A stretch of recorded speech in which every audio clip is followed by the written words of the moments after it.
We could see where the artery was normal size.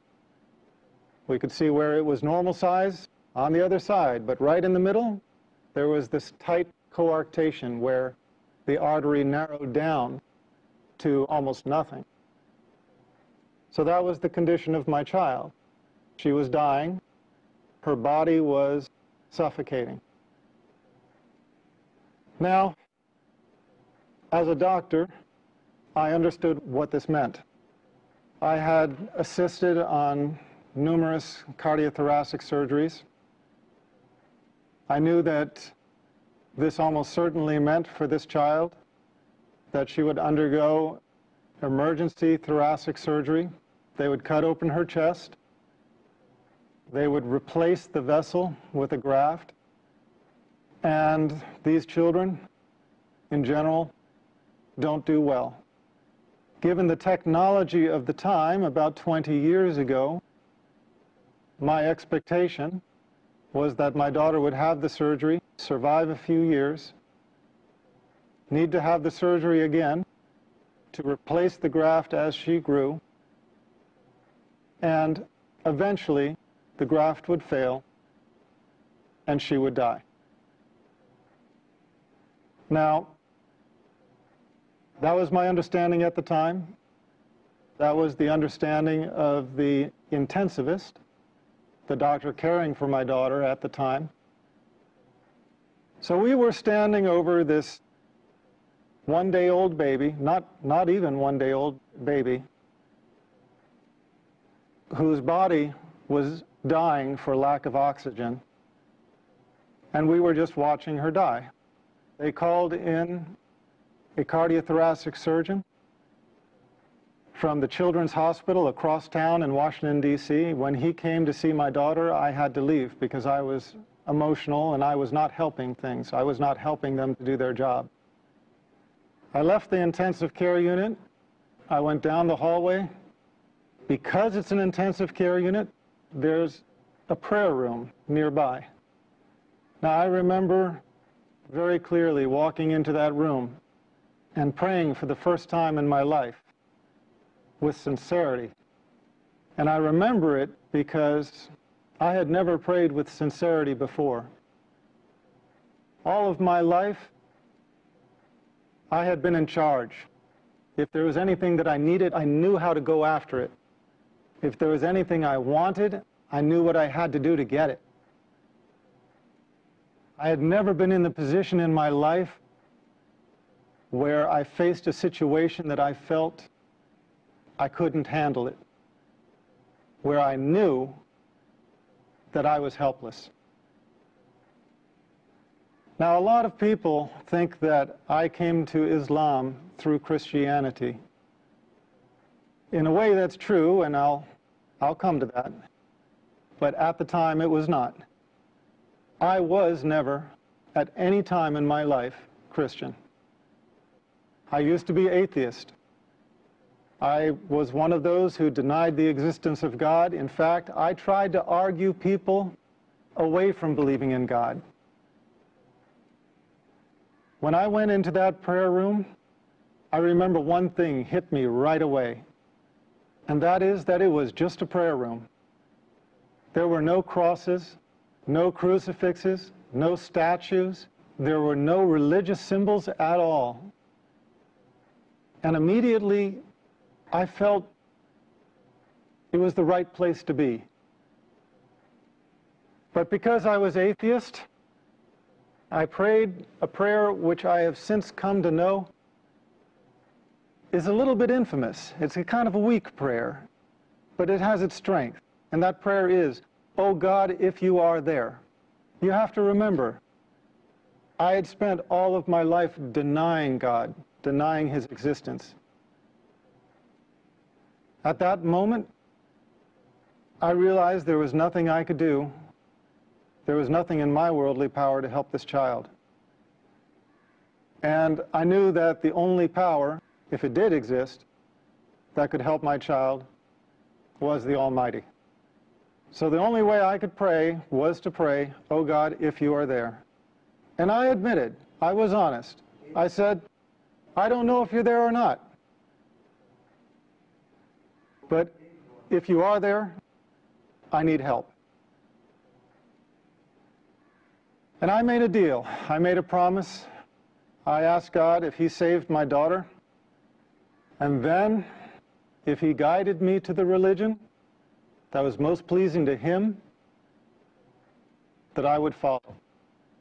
And I remember those words precisely, asking him to guide me to the religion that was most pleasing to him and promising to follow. Well, I had been away for maybe 15 minutes. I walked back to the intensive care unit. When I entered the unit, the doctors were huddled around my daughter like a football team in the huddle. They were on the other side of the room at one end. When I walked in, they looked up at me, and I could see something had changed.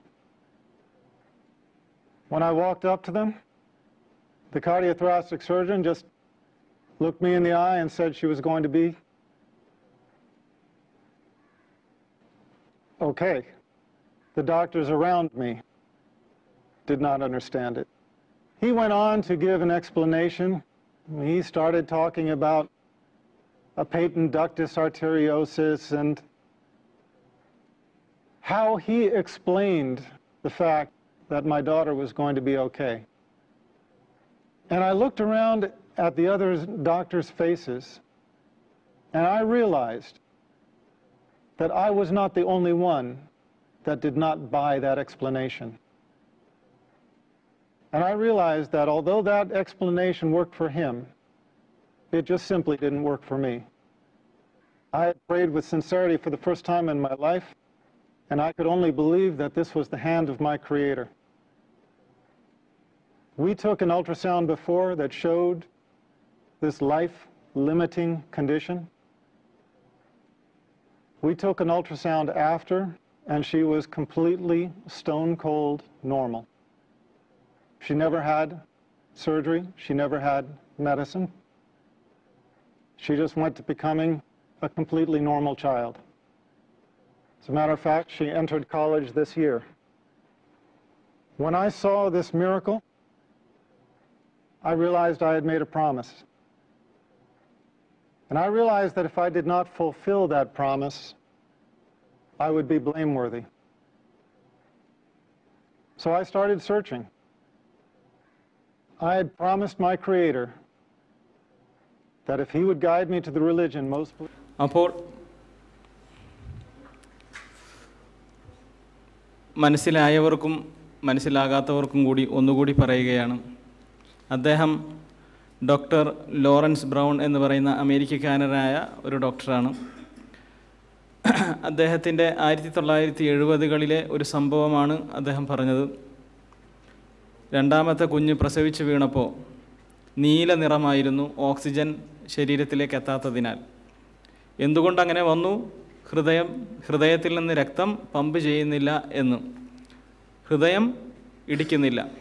അങ്ങനെ ICUയിലേക്ക് മാറ്റി വളരെ കുറച്ച് നിമിഷ നേരങ്ങളെ ആ കുഞ്ഞ് ജീവിക്കുകയുള്ളൂ എന്ന് എല്ലാവർക്കും അറിയാം.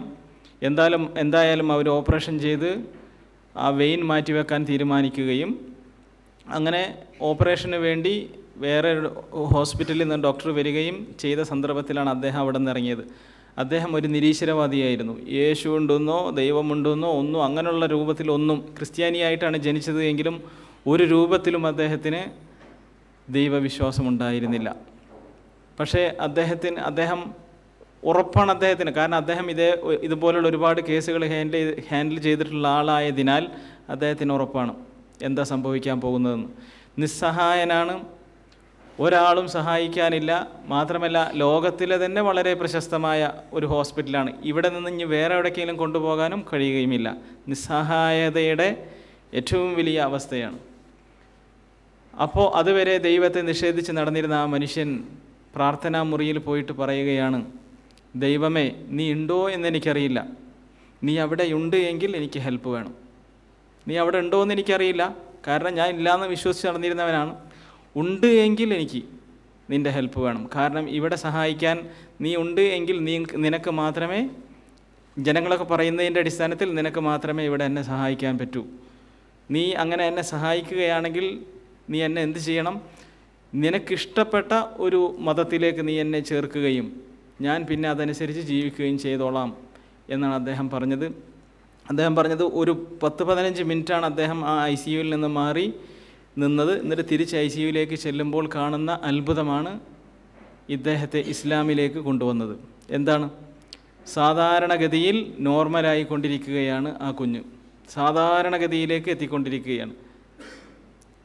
അതിന് ഒരു തരത്തിലുള്ള ഓപ്പറേഷനോ മരുന്നോ വേണ്ട വിധമില്ലാത്ത രൂപത്തിൽ ആ കുഞ്ഞ് നോർമലാവുകയും അതുവരെ നീലക്കളറായിരുന്ന കുഞ്ഞ് നേരെ ഒരു സാധാരണഗതിയിൽ മനുഷ്യ കുഞ്ഞ് ജനിച്ച് വളർന്നു വരുന്ന രൂപത്തിൽ വളർന്നു വരികയും ഇദ്ദേഹം ഇത് സംസാരിച്ചു കൊണ്ടിരിക്കുമ്പോൾ ഇപ്പോൾ കോളേജിൽ പഠിച്ചു കൊണ്ടിരിക്കുകയും ചെയ്യുന്ന അവസ്ഥയിലേക്ക് എത്തണമെങ്കിൽ വല്ലാഹി അത് അള്ളാഹു അദ്ദേഹത്തിൻ്റെ പ്രാർത്ഥന കേട്ടതാണ്. നാം ഓരോരുത്തരുടെയും പ്രാർത്ഥന അള്ളാഹു തആല കേൾക്കും. അള്ളാഹുവിനോട് മാത്രമായിരിക്കണം നമ്മുടെ വേവലാതികൾ, ആവലാതികൾ. എന്തും ദാരിദ്ര്യം അള്ളാഹുവിനോട് മാത്രമേ പറയാൻ പാടൂ എന്ന് പറഞ്ഞതിൻ്റെ ഉദ്ദേശം സാമ്പത്തിക ദാരിദ്ര്യം മാത്രമല്ല, എന്തും, ഈ ലോകത്തുള്ള എന്തും, ഈ ലോകത്ത് അള്ളാഹുവിൻ്റെ ഒരു നോട്ടമില്ലാതെ ഒരു സെക്കൻഡ് നമുക്ക് ജീവിക്കാൻ കഴിയില്ല, ഒരു സെക്കൻഡ് ജീവിക്കാൻ കഴിയില്ല. അതിനാൽ ഏത് സംഗതിക്കും ഏത് കാര്യത്തിനും അള്ളാഹുവിനോട് ചോദിച്ചു കൊണ്ടേ ഇരിക്കുക. അള്ളാഹുവിൻ്റെ ഒരു പ്രത്യേകത നമ്മുടെ മനുഷ്യരിൽ നിന്ന് വളരെ വ്യത്യസ്തമായൊരു പ്രത്യേകതയാണ്. എന്താണത്? മനുഷ്യന്മാർ നമ്മൾ എന്നിട്ട് അങ്ങനെയാണ് അള്ളാഹുവിനെ കാണുന്നത്. ഇന്ന് രാവിലെ ഒരു കാര്യം ചോദിച്ചു, എനിക്കത് തരണമേന്ന്. ഉച്ചക്ക് പോയിട്ട് വേറൊരു കാര്യം ചോദിച്ചു, എനിക്കതും കൂടി തരണമേന്ന്. വൈകിട്ട് എനിക്ക് അതുകൂടി തരണമേന്ന് വീണ്ടും ചോദിച്ചു. പിന്നെ നമ്മൾ ചോദിക്കില്ല. 2-3 പ്രാവശ്യമൊക്കെ ചോദിച്ചു കഴിഞ്ഞാൽ മടുപ്പ് വരില്ലേ? സാധാരണ മനുഷ്യന്മാരുടെ അവസ്ഥ അങ്ങനെയാണല്ലോ. നമുക്ക് മേലെയുള്ള നമ്മളെക്കാൾ ഫضലുകളുള്ള ആളുകളോട് എന്തെങ്കിലും ചോദിക്കണമെങ്കിൽ നമ്മളങ്ങനെ ചോദിക്കാറില്ലല്ലോ. ഇങ്ങനെ ചോദിച്ചുകൊണ്ടേയിരിക്കുമോ? വല്ലപ്പോഴും എന്തെങ്കിലുമൊക്കെ ചോദിക്കും. അതേ പ്രാക്ടീസാണ് നമ്മൾ അള്ളാഹുവിനോട് ചെയ്യുന്നത്. വല്ലപ്പോഴൊക്കെ എന്തെങ്കിലുമൊക്കെ ചോദിക്കും. സത്യത്തിൽ അള്ളാഹുവിൻ്റെ കുറിച്ച് റസൂലുള്ളാഹി സ്വല്ലല്ലാഹി അലൈഹി വസല്ലം പറഞ്ഞത് എന്താണ്? മൻ ലം യസ്അലില്ലാഹ് യഗ്ളബ് അലൈഹി. അള്ളാഹുവിനോട് ചോദിച്ചില്ലെങ്കിലാണ് അള്ളാഹുവിന് കോപം. അള്ളാഹു ദേഷ്യപ്പെടുക ചോദിച്ചില്ലെങ്കിലാണ്. ഏത് നിമിഷത്തിലും ചോദിക്കുക. ചോദിച്ചുകൊണ്ടേയിരിക്കുമ്പോൾ അള്ളാഹുവിന് ഇഷ്ടം കൂടിക്കൊണ്ടേയിരിക്കും. ചോദിക്കും തോറും ഇഷ്ടം. എന്തൊക്കെ ചോദിച്ചാലും, ചോദിച്ചത് തന്നെ ചോദിച്ചാലും, ചോദിക്കാത്ത പലത് ചോദിച്ചാലും, ഒരു ദിവസം നാം എത്രത്തോളം ചോദിച്ചുകൊണ്ടിരിക്കുന്നോ അത്രത്തോളം അള്ളാഹുവിന് എന്നോടും നിങ്ങളോടും ഇഷ്ടമാകുമെന്നാണ് ആ പറഞ്ഞതിൻ്റെ അർത്ഥം. അത് അള്ളാഹുവിൻ്റെ കാരുണ്യത്തിൻ്റെ വലിപ്പമാണ്. മാത്രമല്ല യഥാർത്ഥത്തിൽ അള്ളാഹുവിൻ്റെ അബ്ദാണ്, അടിമയാണ് ഞാൻ എന്നത് തെളിയിക്കുകയാണ് യഥാർത്ഥത്തിൽ പ്രാർത്ഥനയിലൂടെ.